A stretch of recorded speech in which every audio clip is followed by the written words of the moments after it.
প্রথমত কাকিমার একটা জিনিস আমার সবথেকে ভালো লাগে, সেটা হচ্ছে এত সুন্দর একটা শাশুড়ি।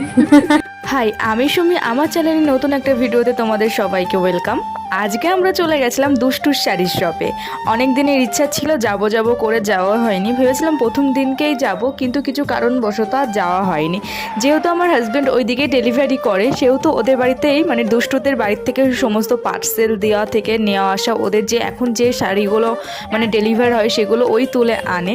তো ও ওদের বাড়িটা ভালোভাবেই চেনে, তাই আমরা প্ল্যান করেছিলাম যেদিনকে ওর ছুটি থাকবে সেদিনকে আমরা যাব। তো আর আজকে ওর ছুটি ছিল বলে আমরা সকলে মিলে চলে গেছিলাম দুষ্টুর শাড়ির শপে। কিন্তু দুঃখের বিষয় একটাই যে দুষ্টুর সাথে দেখা হয়েছিল না। ও যেহেতু মানে শাড়ি আনার জন্য সুরাট গেছিলো ও এবং ওর হাজবেন্ড, তো কাকিমার সাথে দেখা হয়ে গেছিলো। কাকিমা ভীষণ ভালো একটা মানুষ, সত্যি কথা বলতে তোমরা সকলেই জানো যে কাকিমা কত ভালো একটা মানুষ। আমি সত্যি আগে ভিডিও দেখেছি এবং সামনাসামনি গিয়ে ওদের ব্যবহার এত ভালো।